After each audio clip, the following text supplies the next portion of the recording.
Hai, jumpa lagi di Jagat Review TV. Selamat menikmati informasi berita hari ini. IDC menyebutkan terdapat penurunan penjualan di pasar smartphone secara global di akhir tahun 2022 kemarin. Dalam laporan ini disebut bahwa pada kuartal 4 2022 kemarin, pengiriman smartphone secara global menurun hingga 18,3% dengan total pengiriman sebanyak 300,3 juta unit. Pada periode tersebut, Apple masih memimpin pasar dengan 72,3 juta pengiriman dan pangsa pasar 24,1%. IDC menyebutkan salah satu alasan anjloknya pengiriman smartphone global akhir tahun itu adalah karena turunnya daya beli konsumen dan inflasi global. Jadi memang tidak banyak konsumen yang berpikir untuk beli smartphone baru untuk saat ini.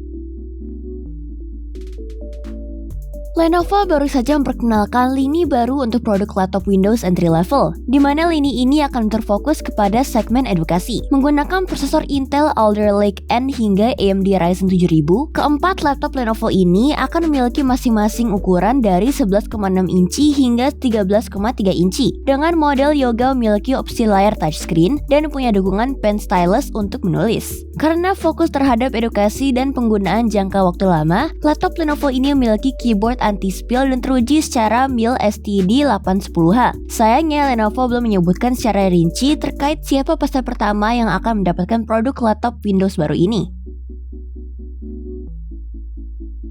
LG dilaporkan akan menggunakan panel OLED milik Samsung Display untuk digunakan pada notebook OLED pertamanya, LG Gram Style Series. Notebook ini secara spesifik akan memakai panel OLED kaku yang menggunakan substrat kaca, di mana panel ini memiliki biaya lebih rendah dibandingkan dengan panel OLED yang refleksibel terbuat dari material plastik. Panel OLED kaku ini dilaporkan memiliki color gamut DCI-P3 100% serta rasio kontras 100.000 banding 1 dan brightness hingga 400 nits. Cukup menarik ya melihat kerjasama kedua perusahaan ini, mengingat LG sendiri sebenarnya punya divisi khusus untuk memproduksi panel OLED juga. Tapi saat ini LG Display hanya menjadi pemasok untuk panel OLED fleksibel pada iPhone dan Apple Watch.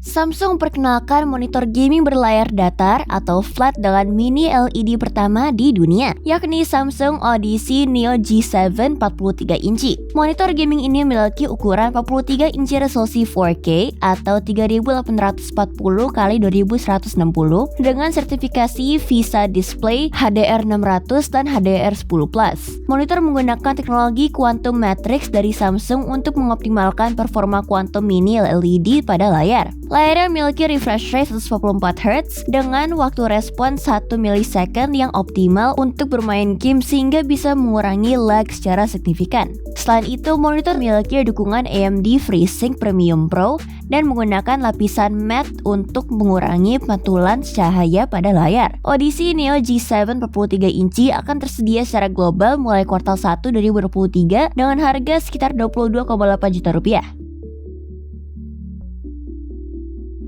SK Hynix baru saja memperkenalkan RAM atau memori LPDDR5T yang memiliki kecepatan hingga 9,6 Gbps. Angka ini lebih cepat 13% dibandingkan dengan LPDDR5X, di mana ini merupakan RAM tercepat yang dimiliki oleh perangkat mobile masa kini.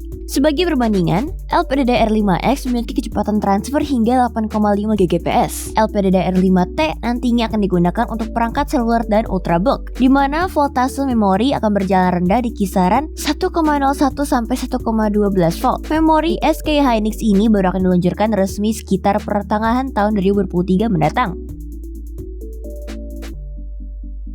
Riot Games datang dengan berita buruk. Peretasan lewat aksi social engineering ternyata berhasil mencuri source code untuk League of Legends dan TFT. Scene peretasan tersebut berujung meminta uang tebusan agar source code tersebut tidak bocor, namun tidak akan dipenuhi oleh Riot Games. Developer di bawah Tencent ini mengaku tengah menimbang resiko yang mungkin muncul dari kasus ini, termasuk kehadiran jenis cheat baru yang tentu saja akan mengacaukan stabilitas sifat kompetitif game mereka. Riot Games juga memastikan bahwa peretasan ini tidak membahayakan data personal gamer dan pelanggan mereka sama sekali. Jadi, gimana menurut kamu berita hari ini? Ingin selalu up to date dengan informasi teknologi terkini? Jangan lupa subscribe dan follow Jagat Review ya. Sampai jumpa di informasi menarik selanjutnya.